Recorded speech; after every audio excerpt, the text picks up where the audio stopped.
Cox, Dick Cox. And this is Sam, and this is Coach Tony right here. So you're amongst friends. We like to have a good time. Yes, we're going to have to raise the camera over there. All right, we are ready to go. I think we are rolling right now. We are with Georgia Tech players right now, and we've got Ben Lammers. Did I pronounce that right? You did. I usually butcher all the names right there. Ben, you had a great year last year, really a breakthrough year at Georgia Tech. Not only you personally, but your team did. Talk a little bit about what last year's accomplishments there. I mean, obviously, not a whole lot of people expected much from us coming into last year, but we believed in ourselves. We were a self-motivated culture, and then we just knew that if we worked hard enough and kept to our morals, we would be able to be as successful as we were. What again, like that though, that it was kind of interesting that right off the bat you played well and you made it all the way to the excuse me, NIT championship game though. What do you do for an encore this year? I think you just got to build on that, take the experiences we got from the NIT, and then put that on, and hopefully we can make it to the NCAA tournament this year. Do you feel like it's going to be tougher this year because you're not going to sneak up on anybody? With what you did last year, people are going to be looking. I think it definitely will be a little bit tougher just because, like, last year we might have stuck off on a couple of teams solely because no one expected much from us. But in a way, that's almost better. I like it that, we're a little bit more of a threat now. Okay. You individually, you had a great year and were nationally among the leaders in a lot of different categories. What did you work on with your game this summer? This summer, I mean, obviously worked on my low post skills just mostly because, going to spend a lot of time in the low post. But I also tried to extend out my range a little bit so where I could be mildly effective, like up to the three-point line. Because if the five guy can spread out a little bit, it makes it a lot harder for the offense to guard or the defense to guard that. So figure, and if I could make a 3 or 2, it wouldn't be bad either. Okay. What are you majoring at Georgia Tech? Mechanical engineering. Wow. So you've got some tough No classes. joke. No joke. I could tell you were an intelligent guy. Very intelligent guy. All right. Atlanta's one of my favorite cities. What do you like to do away from the game of basketball just to relax? I mean, if I'm just gonna relax, I enjoy playing video games a lot, so I'll do that. But if it's like go around the city, I like to go to like Pond City Market and some other those little market areas where there's a bunch of different cool restaurants to go eat at. Okay. So that's a lot of fun. And then I also enjoy doing outdoorsy things. Obviously, don't have a whole lot of time for that, but during the summer, I went hiking around some of the local areas around there. Have you ever hiked Stone Mountain? I've never hiked Stone Mountain. I took the little trolley thing up to the top of it, but I would definitely like to do that sometime. That I took that. I will never do that again. That gets to one of my phobias. Do you have any phobias? Please don't say you're scared of heights. No. I'm going to say mostly just be public speaking, but that's more just. Hey, you're doing great with us. Yeah. I mean, it's a small crowd, more like a large crowd, but I'm used to it by now. You kind of get desensitized, I guess, after enough interviews. My phobia is heights, and I got on that dad blame thing you're talking about, Stone Mountain. To start off, it was not a good store. The door was broke, and they had to tie the door shut. And I'm sitting there doing this back there, and once I got up there, I'm like, man, I can't walk down because it'll take too long. But I got to ride that thing back down and all. So that kind of freaked me out right there. That was my phobia.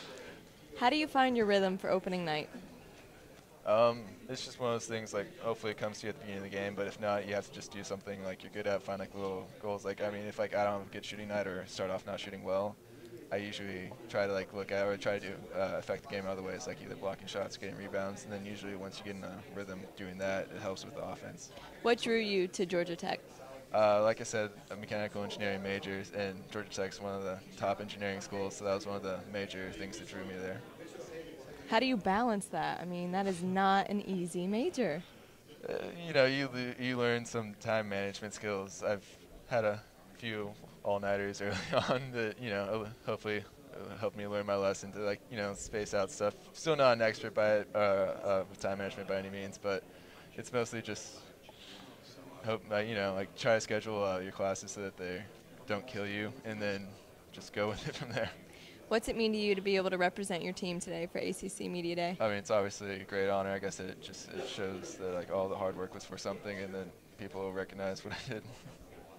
What was the best advice anybody ever gave you? I think it'd be probably to be less self-critical, because at least one of the main reasons was sophomore year I played 15 minutes, but I was a major role player, so I didn't get a whole lot of shots up, and when I did shoot it, I felt I had to make it, otherwise it was a waste of possession. And then going into last year, or like, with last year, it was like I was one of the main guys, so obviously I was the one taking a lot of the shots. And early on, I was like very self-critical every single time I missed a shot. Then I realized, a lot of times me missing a shot is still like one of the better possessions we could have had offensively. So then I was able to kind of slowly accept that it's okay to miss every now and then. Well, actually getting a shot is the best thing. That you got one or two things that are going to happen. It's either going to go in or it's not. Sure. So you got a 50% chance on that, though. That's true. If you were to go out on the street right there and somebody would walk up, they did not know who you were. First of all, they'd probably guess you're a basketball player. They wouldn't guess that with me anymore. My days are over, though. What would be the most important thing you'd want them to know about you? Maybe I'm a quiet guy that doesn't like talking to random people. Okay. Nothing wrong with that. Well, we're going to get some fun questions right now. I've got a giant box of crayons, imaginary crayons in here. And you're in that box. What crayon are you? I'm going to go with green. You green? That's my favorite color. Okay. All right. What was your favorite toy when you were you ever a little boy? Or when did you hit your growth spurt? I hit it, I guess, early on at some point because it was one of those things, like even like in preschool, I was always tall, and then I just like kind of like grew consistently with everyone else, but I was always had like that little bit extra. Okay. So what was your favorite toy as a little boy growing up? I really enjoyed playing with Legos, which I guess goes along with the whole engineering thing, but it's just like I liked making. I hadn't thought about that. We had one guy was a Power Ranger. He loved playing with that, and then the big man from Louisville likes to play with little cars. That he wanted like remote control cars there. So y'all need to get together. Make sure he doesn't run his cars into your Lego wall you've got right there, though. I'm starting something new. Baseball's had this for a long time. When the batter comes to plate, they play a theme song. I think basketball needs to have that when you're introduced. What would your theme song be? Mine would be Looney Tunes or something like that. That'd be a fun one. I don't know if Smiley would go with something funny like that, just kind of keep people on their toes. They asked me that question about Coach Passner, or like what his intro thing would be.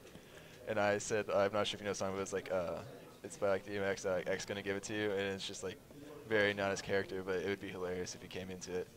What do you do? Do you have any pregame rituals? What do you do to get fired up and motivated to play on game day? I take a nap. You take a nap? Okay. We haven't gotten that one before. You would be well rested. I hear you. Like even in like high school, I always slept like high school I could sleep a little bit like earlier, like just like 30 minutes before the game started. But here it's like the whole you start like 2 hours before, but still like I always sleep like 45 minutes or so. Okay. NCAA wouldn't let me do this, but if they could, I'm going to give you an airplane ticket. Where would you could go anywhere in the world? Where would you go? Ooh. I would say I've always wanted to go see Machu Picchu in Peru, so I think that'd be fun.